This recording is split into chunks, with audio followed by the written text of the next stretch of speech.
How NBA players ruin their own career. For as long as I can remember, my dream was always to play in the NBA. And as a young kid growing up in America, I was indoctrinated with the idea that I could be whatever I wanted to be when I grew up. I just had to work hard and keep dreaming. This dream is really what makes America so great. It's what makes us the best country in the world.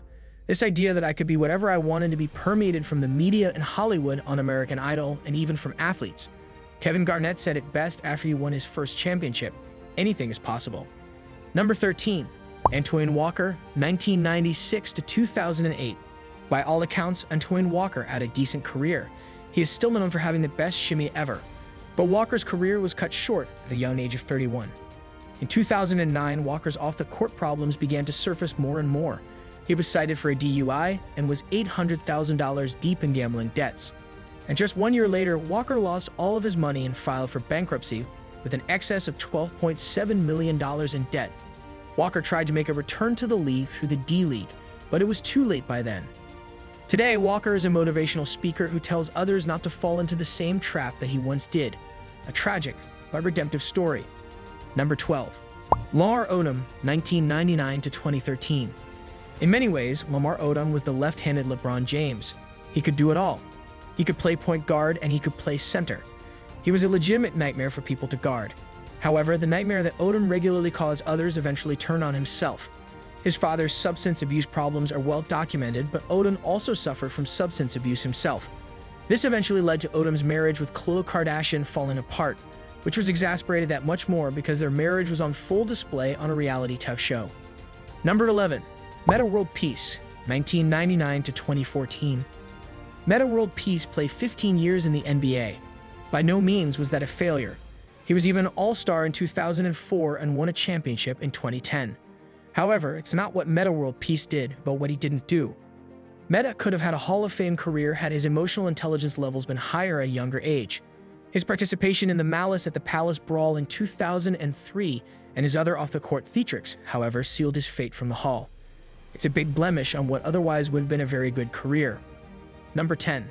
Allen Iverson, 1996 to 2010. Is there any one player more polarizing than Allen Iverson? Iverson is still the most beloved athlete in Philadelphia. He left his heart and soul on the court every time he played. The only problem is that he didn't leave it on the practice floor. For Iverson, basketball came way too easy to him, so it eventually became something he was entitled to instead of something that he deserved.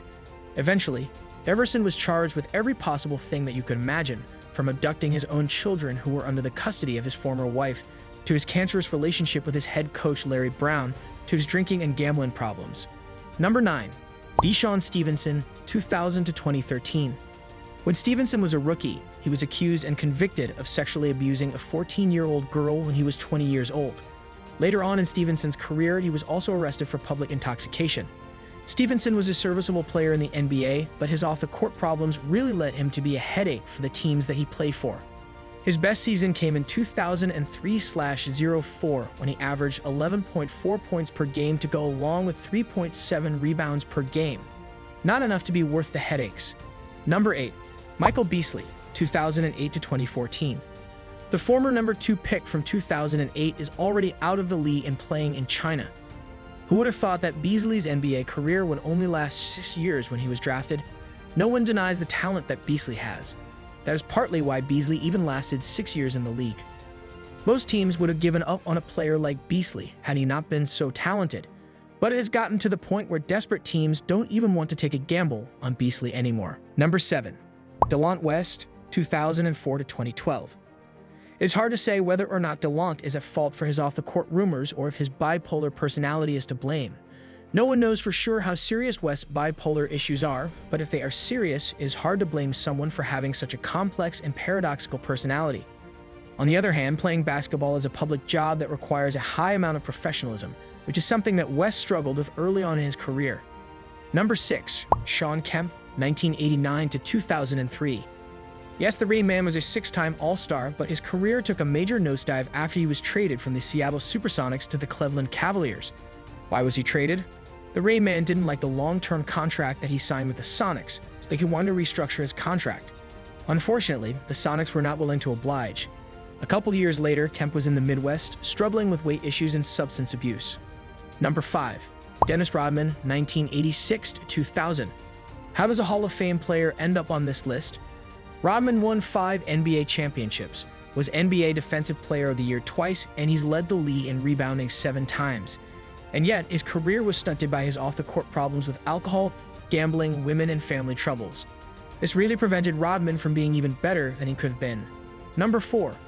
Latrell Sprewell, 1992 to 2005. Latrell will always be remembered for how he finished his career and not how he began his career. But believe it or not, the beginning of his career was even worse than the end. On December 1st, 1997, Latrell choked his head coach P.G. Carlesimo during practice when he was with the Warriors. He was subsequently suspended for the year, and his $23.7 million contract was terminated. And then there was the whole incident where he rejected a multi-year contract because it was not enough to feed his kids. What Latrell did not know is that this would be the last contract he would ever be offered. Number 3. Gilbert Arenas, 2001 to 2012. When the hibachi got hot, nobody could cool him down. Gilbert shot 3-pointers like they were free throws, but his lack of maturity off the court was what got him into trouble. In 2010, Arenas stored unlicensed guns in his locker room and pulled them out on his teammate, who we discussed earlier in this list. Arenas was subsequently suspended for the rest of the year and was in and out of the NBA after that event, until he eventually called it quits in 2012. Number 2. Len Bias, 1986. The number 2 pick in the 1986 NBA draft was drafted by the Boston Celtics and was deemed to be the next Michael Jordan. In college, Bias was a lethal weapon offensively and really had no weaknesses to his game. However, less than 2 days after the draft, Bias died from a drug overdose. Reports say that Bias died from a cardiac arrhythmia from overdosing on cocaine. And sadly, the world would never know how good Bias could have been if he had put on an NBA jersey. Number 1. Jason Williams. Jason Williams was inevitably a first-round pick of the Philadelphia 76ers in 1990. Williams was on the up and up as one of the premier centers in the NBA, while he was playing with the New Jersey Nets, and then his life took on a tragic turn. In 2002, Williams was connected with the fatal shooting of his chauffeur. This led to Williams spending 2 years in jail and the end of his NBA career. Do you like it?